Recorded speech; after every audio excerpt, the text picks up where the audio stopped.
Thank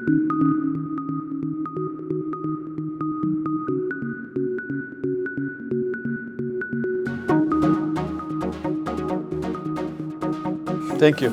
Thank you. Long story. I think it started off in 1964, 1965. I was, I think, 10 years or 11 years old. I was sitting for my Kenya primary education exam, and my father was a commercial director of an advertising agency in those days called Skyline Advertising. And so at home I would not do my homework and I had to prepare for they give you time for revision. They used to give a month or something for revision, and I was not doing the homework. I was not revising at home. So my mother would say, take this guy and take him to the office. So my father would bring me to Skyline. They had their offices on Moy Avenue where the Barclays building is. So he'd give me one of those empty offices. There was an empty office there. So he'd park me there at 8:15 in the morning, saying, now you sit here and you do your homework. So, don't go and play with my friends, etc. So I was locked, technically. So I would normally work, I would do my homework, and then I would, on the fifth floor, the Skyline had their art studio.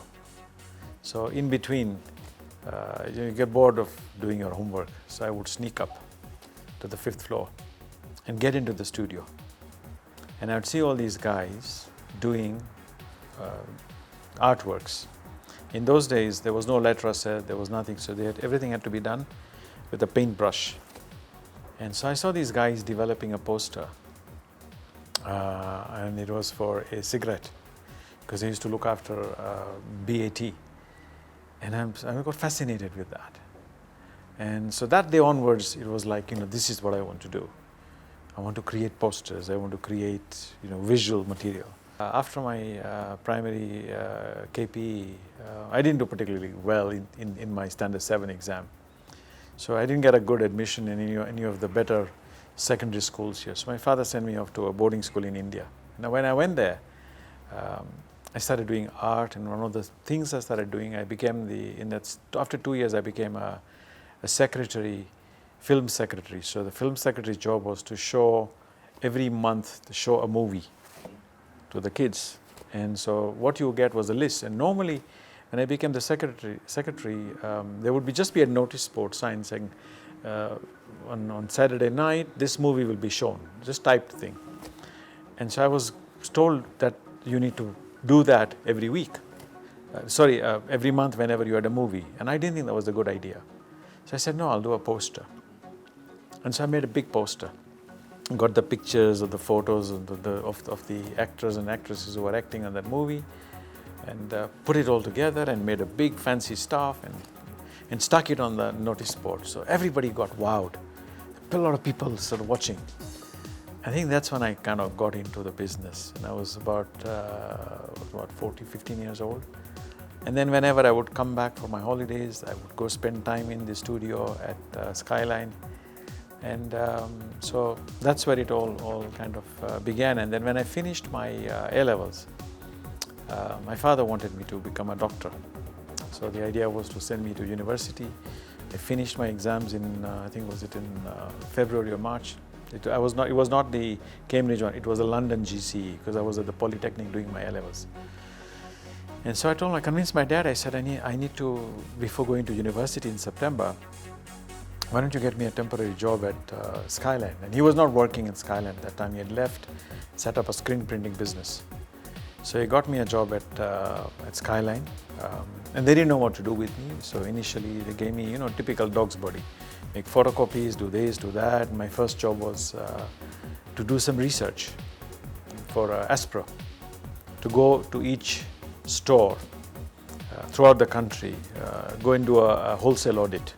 Because all the wholesalers used to be Indians. A lot of them didn't speak any other language, so they thought if I send me, I'll be able to communicate with them.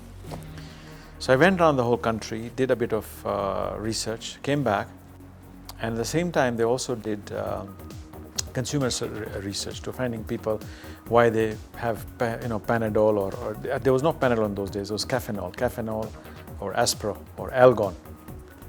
And so I sat around, and we didn't have computers obviously in those days.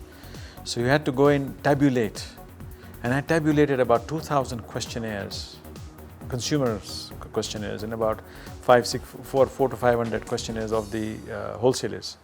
So at the end of the day, I sat there every day, 1, 2, 3, 4, 5, 1, 2, 3, 4, 5. You know how many people like this, don't like this. And I did a whole report. And I gave the report to them, and they went and presented the report. So then to the CEO at the time of Aspro Nicholas, a guy called Mike Barker.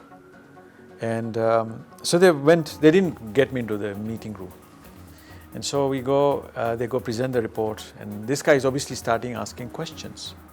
Why this, why that, why not this, why not that? And nobody in the room could answer that. So suddenly they thought, okay, let's call this man who actually did the damn stuff, you know. Your boy, they used to call me. So they called me into the room, and it was a big conference room like this. So Mike Barker was sitting at this side, and they gave me the chair at the end there. You know, and sometimes you're kind of looking at somebody, you're kind of like talking to him like that. So he starts asking me questions. Saying, why is it that you know, some people are consuming, when they get a headache, they were taking 1 Algon and 1 Cafenol. And he said he didn't understand why is it instead of taking 2 Cafenols or 2 Algons when they get a hangover. So they were making this cocktail. He didn't understand why, and so he wanted the answer for that, and there were other questions he wanted to. So he starts asking me questions. And so he's looking like this, you know, like that. And then eventually, 2 questions later, he's telling my boss, who was there, he says, let him come in the front here because this guy is saying interesting stuff. So he got me in front of him. And then we spent 45 minutes talking. And he wanted to understand why, who. Now, if you have tabulated 2,000 questionnaires of individuals, it gets into your head. You know exactly what was going on. And so I think that's when my boss at the time decided that this young fellow sitting there, who we were just using him for dog stuff, maybe we can actually use him. And I wanted to get into advertising. So the next day they made me an account executive trainee on the Colgate-Palmolive account. So that's how it all, step 1.